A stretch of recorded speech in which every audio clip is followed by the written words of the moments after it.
Many cities for so many years, but still, this is our first festival here in Chennai. So, some impressions, some thoughts. Very much enjoyed being here.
Football to finish. Well, it is lit for life, so I think the larger life is as important as the literature. And you were sort of saying that when you met Aruna Sairam, she taught you something that you wanted to learn about Carnatic music, about So maybe you would like to share some of that with us. Sure. I mean, in the sense that it's very interesting to me. I don't know how interesting it would be to anyone else. But in North Indian music, when we begin, we always begin with either Rag, Bhopali or Bhoop. I don't know what you call it. It's very simple. You call it something else. I can't know. Hindolam, Mohanam. Or you start with Yaman. But Kalyan. But I know that someone had told me that somewhere or the other they started with Rag Bhairav, which is Sa Re Ga Ma Pa Da Ni Sa Ni Da Pa Ma Ga Re Sa. And I thought, it's a strange thing to start out with, Komal Re, Komal Tha. And then I was talking to Aruna Saran, and she said, yes, that is the rag that we always start. She called it Maya, yeah, different, yeah. So I said, if for nothing else, this visit to Chennai has been worth it, because the thing has always bugged me. Who is this crazy person who starts off with... and in South Indian music it makes perfect sense, because it's the most common of the rays, of the three rays, and the most tivra of the three gas.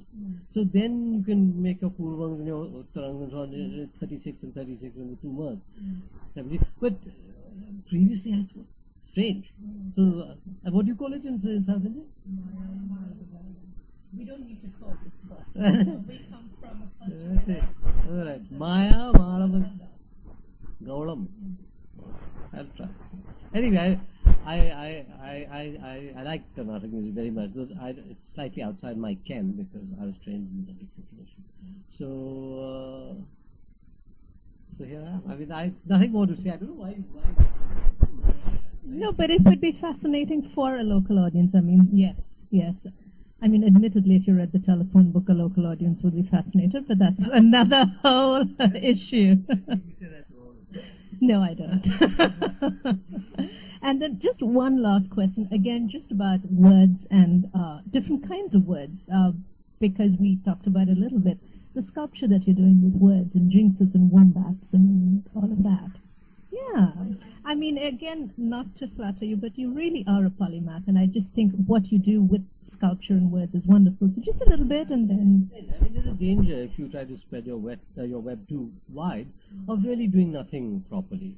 And I have no illusions about doing much by way of recognizable sculpture, but I love it. And what I did basically was I got involved quite suddenly in sculpture when I should have really been writing A Suitable Girl, and began with stone and wood, which are subtractive, take stuff away. Went on to clay and plaster, which are additive, and then to things which are twisted, like steel, where you can't, to mold it requires such a hot temperature that it's much easier just to simply bend it. And then moldable things like bronze and glass. And since I also like doing lettering, I thought rather than boring myself by just writing A, B, C, D, all the way to Z, why not just use an animal that I'd already sculpted, a wombat in wood, in cedar wood, the wombat, and choose 5 or 6 other animals, which would then cover the entire alphabet. So wombat took care of 6 letters. Then there was ducks and frog and viper and quail and jo and jinx.